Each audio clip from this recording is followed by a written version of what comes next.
Well, Travis, it looked like the stretch pass was there for you guys tonight. You had that one up the middle to Ranford, and it really worked for you guys. Can you talk about that? I don't think it's anything we really planned on there. Uh, on that first one there, I kind of turned the puck over down low, and Randy just saw a lane to jump, and he jumped, and I was able to find a little lane through to him, and he made a great move down there to bury it. And then I think we talked about Max in the second. It was a big goal after they closed it to 3-2. Again, I mean, it took a great pass from Yoki to spring him, and then he kind of a lucky break there, going up and over and off his back. But it's not something we planned, but when the opportunity presents itself, we executed. Is that a big momentum goal, the goal that McKenzie scored? Yeah, it's huge. I mean, I might have been the next shift, I think, right after they scored. They closed it to 3-2. They got the momentum, and then to come and put that right back on them, get the 2-goal lead back. It's it's a bit of a dagger to them, obviously, and gets us going. Were you expecting to have a 5-2 final in a game like this with two teams that are so good defensively? It was a tough game. It was, we get a couple breakaways there. They easily could have, like Max, could have not went in, and things would have been a lot different, I think. And Jack came up big for us, but I mean, we just tried to play our game, and we were able to find the back of the net a few times.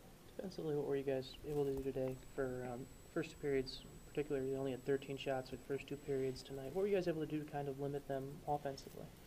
I think playing in their zone, our offense, we had, especially I think, the Peterson, Faxa, and Stransky line, they did a great job of working guys down low, their D. That's what we were saying from the beginning, to get the puck in deep and just go to work down there, because it's, the best defense is playing in the offensive zone. And if you spend enough time down there, by the time they get out, they're tired, they just dump it in and you get the puck back. So I think a lot of it had to do with, how much pressure we put on their D down in their zone. And when our defense and Jack needed to come up with plays in our zone, we did.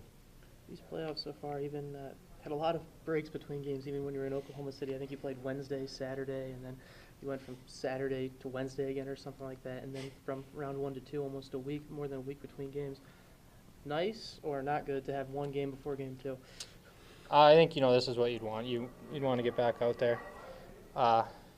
Especially, both ways I think it goes. They want to get back out there. They want to know that, there's another game, and they're trying to do what they want to do and come out and steal a game in our rink. And at the same time, we want to get back out there because we're feeling good, and we want to continue the momentum. And so I think it's nice to play the games, every other day usually, or even back to back. It's just that's playoff hockey, and you want to play the games. It kind of sucks waiting around for the games. Back to McKenzie. What's made him such an effective player this year?